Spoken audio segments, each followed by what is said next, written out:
се известуваат сите правни и физички лица дека градоначалникот на општина Велес донесе решение за организирање на стручна расправа за нацрт измена и дополна на генерален урбанистички план за дел од УЕ7, УБ42 и дел од УЕ12 и УБ59 КО Велес. Границата оди по следниот редослед. Урбан блок 42 како дел од УЕ7 во ГУП на град Велес е со следните граници. На север границата се движи по осовина на улица 8, на исток по осовина на улица Индустријска и продолжува кон југ по осовина на улица Благо Ѓорев. На запад границата се движи кон југ по осовина на железничката линија Велес-Битола. Урбан блок 59 како дел од УЕ12 во ГУП на град Велес е со следните граници. На запад границата се движи по осовината на улица Благо Ѓорев. На север границата се движи по осовина на улица Невена Ѓоргиева Дуња, граница на наменска зона В4 комплекси и објекти на МО, граница на наменска зона Д2 заштитно зеленило. На исток границата представува граница од ГУП на град Велес. На југ границата представува граница од ГУП на град Велес. Вкупната површина што ја зафаќа планскиот опфат за измена и дополна на генерален урбанистички план за дел од УЕ7 УБ42 и дел од УЕ12 и УБ59 КО Велес изнесува 43,06 хектари.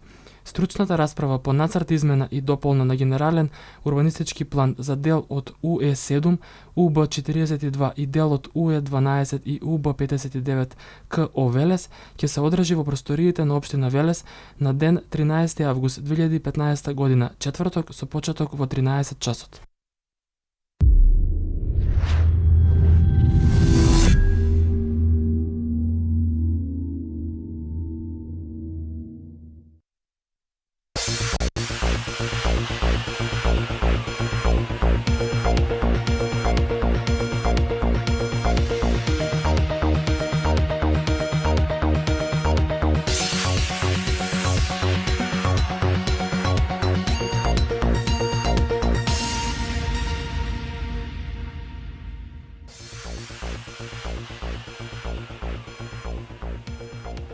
Добро вечер. 20 часот го следите дневникот на К1 телевизија.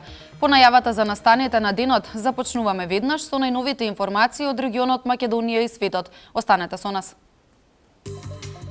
Казните за компаниите од денеска драстично се намалуваат. Стапува на сила новиот закон за прекршоци.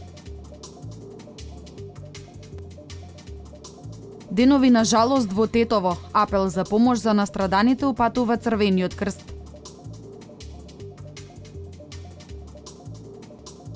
Општина Свети Николе периодов интензивно работи на реконструкција на улици и менување на азбестната водоводна мрежа.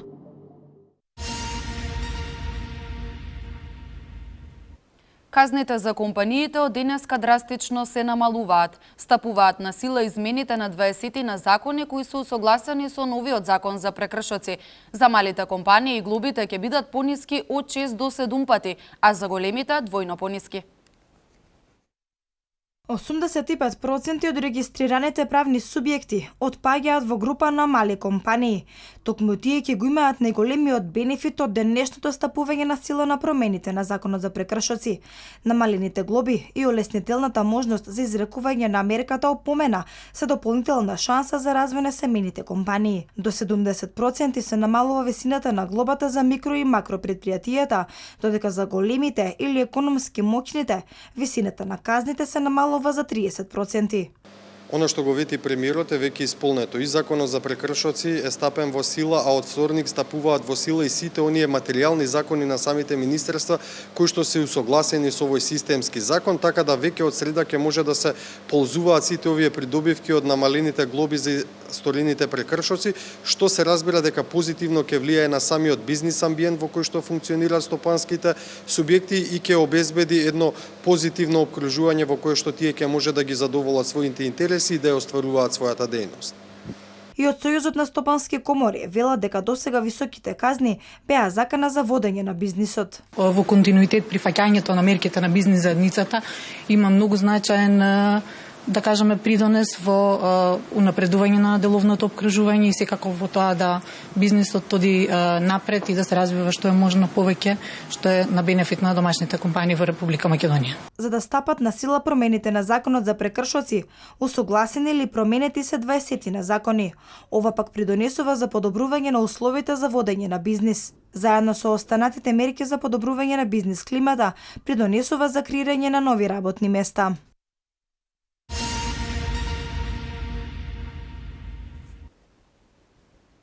Црвениот крст на Република Македонија апелира за помош на настраданите во Тетово за надминување на последиците од невремето што го зафати овој регион. Невремето направи огромна материјална штета и однесе човечки животи. Во Тетово денеска и утре прогласени се за ден на жалост. Невремето во Тетово направи огромна материјална штета и однесе човечки животи. Се уште не се пронајдени двете исчезнати лица. Со цел надминување на последиците од неодамнешната природна катастрофа, Црвениот крст на Република Македонија е во функција на обезбедување и координирање на хуманитарна помош. Па треба да се помогне и тоа со големи финансиски средства, тоа треба највише владата го дава себе. Од цивилни народ е сиромашен. Али кој има нека дава? Може со храна, со облека, со вода, со се. Да. Кој што може. Треба да се помогне. Луѓе се и тие. Треба да се помогне. Што е, не се е потребно во оваков момент. Па најмногу се.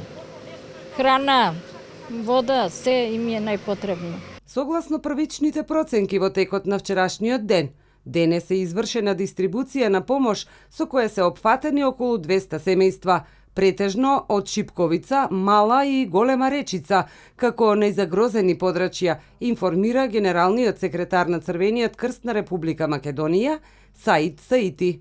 Помошта се состои претежно во пакети со храна, хигиена, кебиња, средства за дезинфекција, вода за пиење и така натака.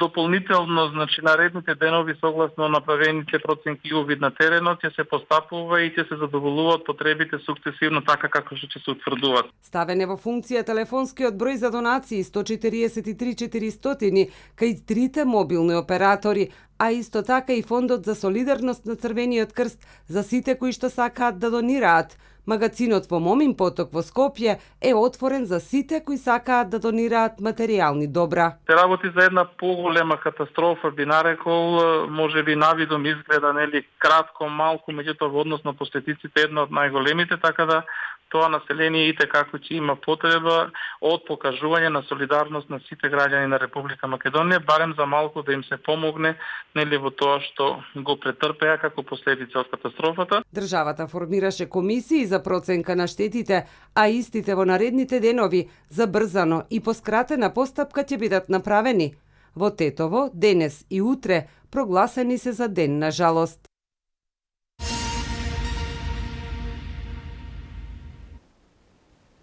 Општина Свети Николе периодов интензивно работи на реконструкција на улици и менување на азбестната водоводна мрежа. Изградбата на автопатот Миладиновци-Штип, изградбата на гасовод и далновод се проекти кои ќе ја направат општината значајна комуникацијска алка во Македонија. Изградбата на автопатот Миладиновци-Штип, изградбата на гасовод и далновод се проекти од круцијално значење за општина Свети Николе. Овие компоненти општината ќе ја направат значајна комуникацијска алка во Македонија. Истовремено во Свети Николе интензивно се работи во делот на распишување тендери, отпочнување на постапки и активности за подобрување на патната инфраструктура на локално ниво. Го отворивме тендерот за двете грални сообраќајници кој што е финансиран од Светската банка, во од 47 милиони денари, тоа е улицата Младински и Крстем и Сирков. Се надевам дека после еволуацијата на фирмите потпишуваме договори и во август започнуваме, средината на август започнуваме со изградба на овие две улици кои се многу значајни, деко го поврзуваат едниот дел со другиот дел на градот во должина од 1720 метри. Со реконструкцијата на улиците во градот ќе се менува и старата дотрајана азбестна водоводна мрежа.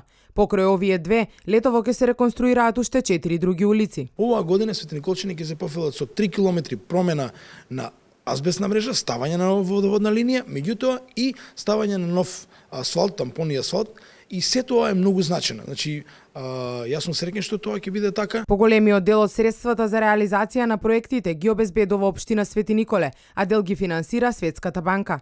Покрај локалните патишта, оваа година општината предвидува и голем број други проекти, за кои градоначалникот Тасев најави дека ќе бидат реализирани.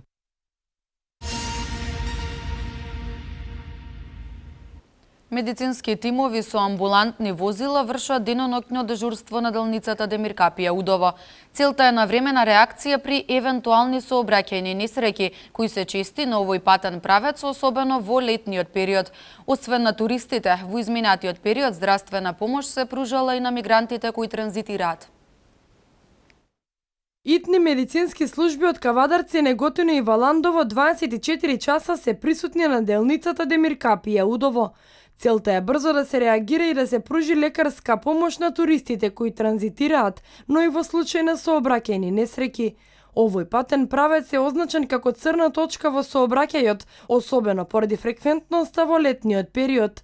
По налог на Министерството за здравство, лекарскиот тим на терен започна на 15 јули и останува до 15 септември, кога се означува и крајот на туристичката сезона. Овој период сега имаме повеќе работа со туристите, кои исто така поради топлото време имаме најчесто интервенции во однос на колапси, покачен крвен притисок, намален крвен притисок, така некои фебрилни, значи состојби, температури кои ги решаваме на лице место и исто така што е најтрагично реагираме и при случување на сообраќајни несреќи на оваа делница, кои знаеме дека се случуваат. Се очекува бројот на сообраќајни несреќи во овој дел од земјата драстично да се намали откако ќе се пушти во употреба автопатот Демир Капија Смоквица. Во меѓувреме, лекарскиот тим на терен имал зголемен обем на работа и со мигрантите кои транзитираат. Во почетокот на акцијата, пошто повеќе имавме патување на мигранти со велосипеди, пеш, така имавме најмногу интервенции врз нив. Тоа беа, например, некои рани на нозете, исто така имавме и колапси од жешкото време, така да извршивме и неколку итни транспорти до Општа болница Кавадарци и до здравствен дом Неготино. Од крајот на јуни, мигрантите претежно се стационирани на железничката станица во Гевгелија. Токму таму, медицински тимови во соработка со Црвениот крст вршат здравствени прегледи и вакцинирање на мигрантите.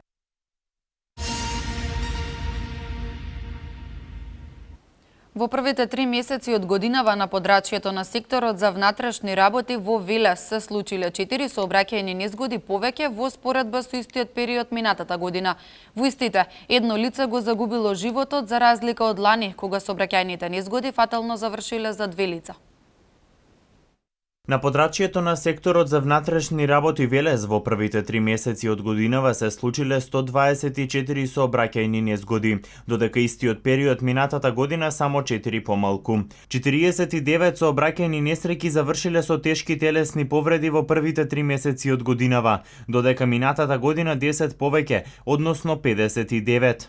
Во првите 3 месеци од годинава, едно лице го загубило животот, додека лани во истиот период животот го загубиле 2 лица. Според бројот на сообраќајни несреќи за оваа година, односно првото 3 месечје од 2015 година, споредбено со истиот период лани, односно 2014 година, можеме да кажеме дека бројот на сообраќајни несреќи е речиси идентичен, односно немаме некое подрастично намалување или зголемување, но затоа пак и бележиме намалување на оние сообраќајни несреќи каде што има потешки последици, па дури и за жал загинати лица. Најчестите сообраќајни несреќи кои секторот за внатрешни работи Велес ги регистрирал се случиле во населено место, а не на отворен пат. Затоа, оттаму апелираат внимателно возење и почитување на сообраќајните правила со цел спречување на истите.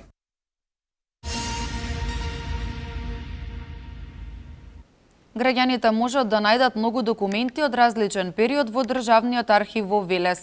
Директорот Ников вели дека странките се задоволни од нивното работење, а посебно од брзината на пронаоѓање на потребните документи. Фондови на документи од различен период може да најдат граѓаните на Вардарскиот регион во Државниот архив во Велес. Ефикасното работење на службениците и брзиот начин на пронаоѓање на одредени документи укажува на тоа дека службата меѓу себе е добро синхронизирана. Директорот Ников вели дека странките се задоволни од нивното работење, а посебно од брзината на пронаоѓање на потребните документи. Ценам дека се задоволни граѓаните, а тоа го можеме да го видиме ние преку комуникацијата што имаме со нив, бидејќи кога доаѓаат странките кај нас, документот кој што го бараат знаат дека е последно место дека што може да го најдат. Услугата ја имаме брза, и сте изненадени од брзината и од квалитетот на услугата која што ја даваме на странките. Работата на Државниот архив е поделена во 3 сектори: надворешна служба која прибира документи од институциите, инспекцијски надзор кој врши контрола на архивското работење и архивари кои ја примаат документацијата и сортираат што е значено од тој фонд, а што не. Во архивот содржано е и депо во кое е сочувана и сортирана цела архивска документација. Овдека имаме дел на колеги кои што работат на средување на документацијата, односно онаа документација која што е преземена или е преземена, значи ја обработуваат. Значи таа која што е преземена таму од регистратурите, значи таа е регистратурски обработена, меѓутоа овдека се обработува, значи се средува и се обработува за може научната дејност, значи да ја користи. Нико вели дека за учење на архиварската работа има интерес од страна на помладата популација. Државниот архив, вели тој, е отворен за соработка со граѓаните. Инаку околу 750 фондови на документи се архивирани од Вардарскиот регион.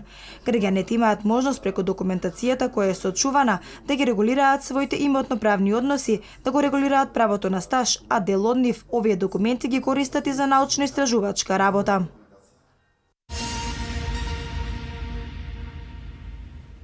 Кавадарци Дановиве е домаќин на интернационалниот тениски турнир Црна река Open 2015. Турнирот започна на 3 август и ќе трае до 9, кога ќе се знаат и победниците од надпреварите. Кавадарци овие денови е домаќин на околу 70 тенисери до 16 години од Израел, Кипар, Англија, Норвешка, Русија, Украина, Филипини, Франција, Словенија, Хрватска, Србија, Грција и Македонија. По повод тенискиот турнир Црна река Open 2015. По тој повод денеска приемна тениска делегација имаше и во кабинетот на градоначалникот Александар Панов. Се надевам дека од овој турнир и од сите идни кои што ќе ги одржуваме секако со голема помош на Лаза и Црна река како клуб, дека во наредниот период и од овие деца ќе испадне некој голем победник, светски шампион и така натаму, и ќе има добри спомени од кавадарци. Секако моето најголемо задоволство е тоа што нашите деца, како кавадарчки деца, се занимаваат со овој спорт, односно со било кој спорт, а посебно се занимаваат со тенис. Тенисери од 16 земји ќе ги покажат своите способности на кавадаречките терени во надпреварите кои ќе траат до 9 август. Финалето ќе се одигра во деновите од викендот кога ќе се знаат и победниците на турнирот. Ова година ние сме застапени со 2 турнири до 14 години. 3 турнири во 16 до 16 години, од кои дел е овој турнир во Кавадарци. Сакам за овој турнир да кажам дека се одзва масовен број на надпреварувачи. Спомна господин градоначалник од 16 држави, меѓутоа сакам да кажам дека имаме 41 учесник момчиња и 24 учеснички девојчиња на турнирот. Турнирот е доеден во фаза на средина, финалните надпревари се закажани за во петок и за во сабота. Сега за сега може да кажеме дека се одвива се како што треба. Немаме никакви проблеми во делот на организацијата. Колку што сме информирани, играчите се задоволни од терените. Боите на Македонија ќе ги бранат 15 македонски тенисери, меѓу кои се и кавадарчанките Теодора Мицева и Михаела Чејкова.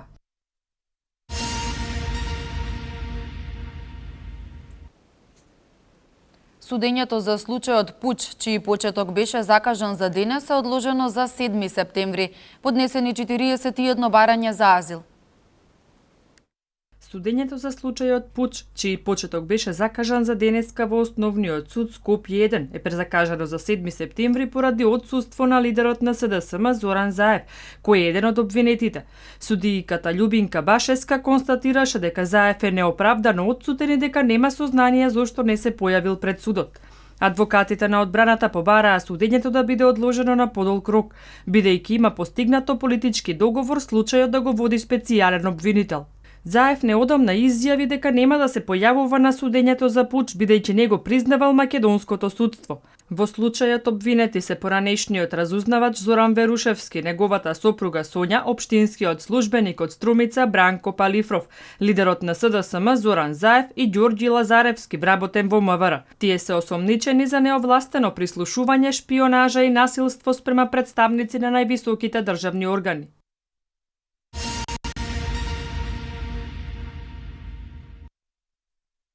Уште 775 потврди за искажана намера за поднесување барање за признавање право на азил во Македонија се издадени во изминатите 24 часа.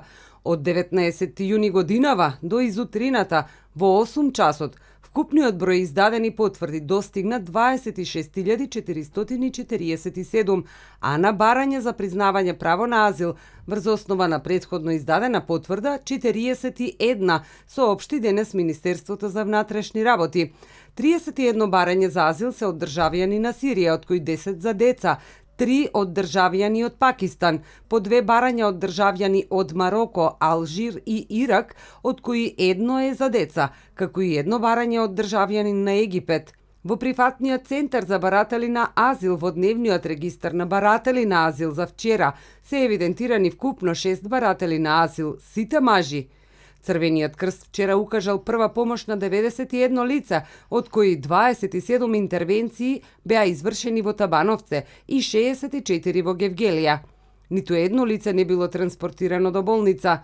За намалување на ранливоста на мигрантите се дистрибуирани 448 шишиња вода, 45 пакети храна, 16 хигиенски пакети за мажи, 36 хигиенски пакети за жени, 32 пакети за самопомош, 3 пакети за бебе.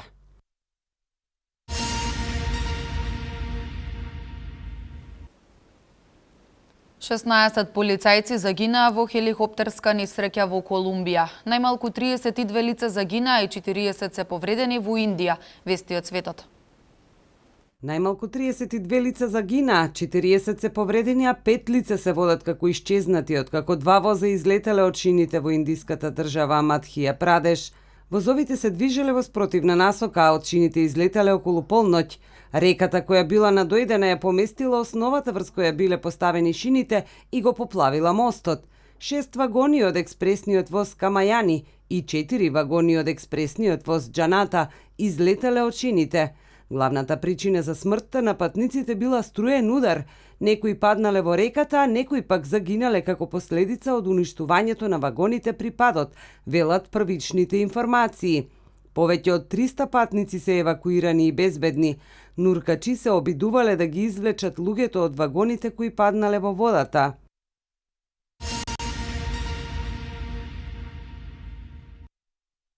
Шестнаесет полицајци загинаа во хеликоптерска несреќа во Колумбија за време на изведување акција против кланот Усуга, што го представува најголемиот наркокартел во земјата, информира полицијата. Како што информирал министерот за одбрана Луис Карлос Вилегас, во леталото имало 18 лица, 16 од нив загинале, а 2 се ранети.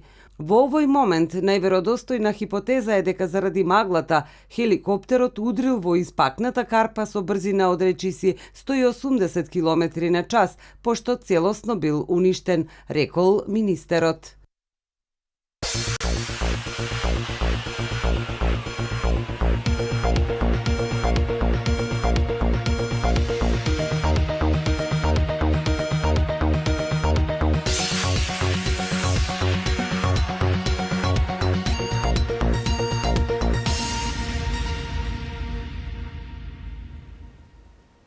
Македонскиот пливач Марко Блажевски настапи на светското првенство во Казањ. Екипата на работнички утрово замина за Трабзон, домашен спорт. Македонскиот пливач Марко Блажевски настапи на светското првенство во Казањ, каде беше дел од дисциплината 200 метри мешано. Блажевски исплива послабо време од својот личен рекорд, завршувајќи ја втората квалификацијска трка за време од 2 минути 4 секунди и 79 стотинки, што му беше доволно само за 6-тото место во трката. Блажевски за 4 десетинки заостана зад Б олимписката норма, која е предуслов да добие покана за Рион 2016. Тој очекува настап во уште една дисциплина, и тоа на 400 метри мешано, на последниот ден од шампионатот во Казањ. Утре на Мундијалот повторно настапува Анастасија Богдановски на патеката 100 метри слободно. Таа вчера ја потврди Б нормата, остварена уште во мај годинава, и го подобри државниот рекорд, освојувајќи го 35-тото место.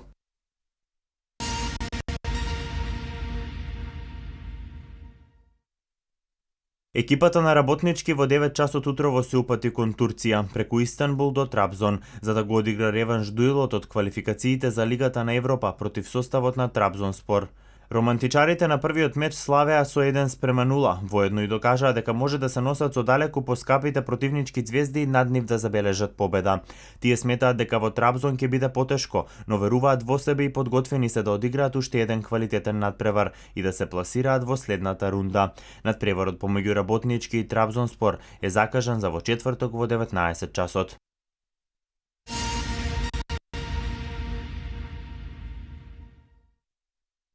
Македонскиот фудбалер Јани Атанасов пристигна во Италија, каде благодарение на нашиот најуспешен интернационалец Горан Пандев ќе тренира и работи во школите на гигантот Интер. 15-годишниот фудбалер ги мина лекарските прегледи и на почетокот на август ги стартува тренинзите во новата средина. Според договорот, младиот фудбалер кој поседува раскошен фудбалски талент и за кој се смета дека во Италија ќе биде наследник на нашиот најуспешен фудбалер Горан Пандев, официјално ќе стане дел од Интер во октомври, кога ќе наполни 16 години, а до тогаш ќе биде во двојна собственост на калчолигашот и Академијата Пандев.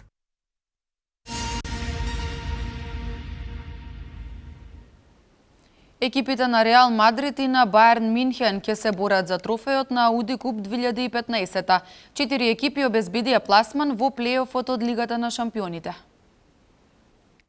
Екипите на Реал Мадрид и на Баерн Минхен ќе се борат за трофејот на Ауди Куп 2015. Реал во полуфиналето го победи Тотенхем со 2:0 со головите на Хамес Родригес и Герет Бейл. Во вториот полуфинален дуел одигран синоќа, домаќинот на турнирот Баерн го совлада Милан со 3:0. Стрелци на головите беа Хуан Бернат, Марио Геце и Роберт Левандовски. Финалето на Алијанс Арена во Минхен е закажано за вечер со почеток во 20 часот и 45 минути.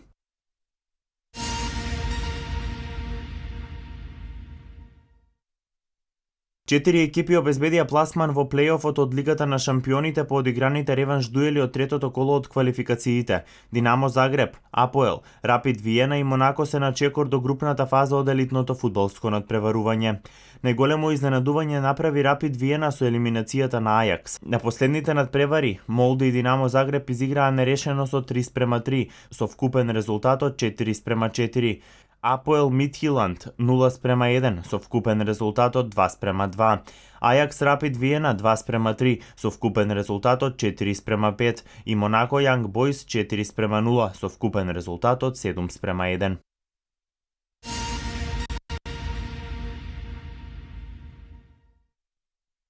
Геволите се подготвени да платат 25 милиони евра за крилниот напаѓач во Барселона Педро Родригес, а освен богатата плата ќе му понудат и редовно место во почетниот состав.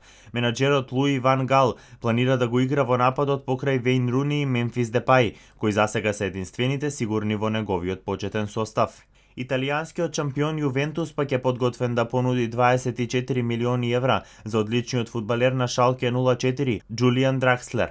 Тимот од Торино ќе мора сериозно да ја засели средината и бочните офанзивни позиции, после заминувањето на Пирло и Видал и тазе повредата на Сами Кедира. Поранешниот тренер на Борусија Дортмунд, Јирген Клоп, веќе се подготвува за преземањето на клупата на Баерн Минхен, а тоа би требало да се случи на крајот од сезоната 2015-2016, бидејќи тогаш се очекува Пеп Гвардиола да си замени и да се пресели во редовите на Манчестер Сити.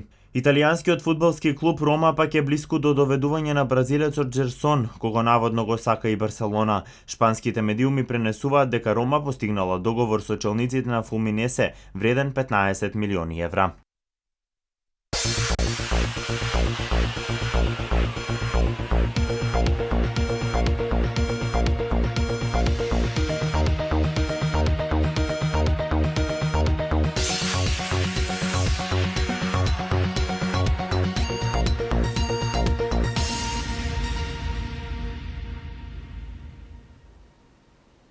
Времето денеска беше претежно сончево со локална облачност и нестабилност. И утре генерално ќе биде сончево со локална облачност и локални врнежи од дожд. Еве ги деталите.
Ова беше се што информативната редакција на К1 подготви за денес. Имајте пријатна вечер.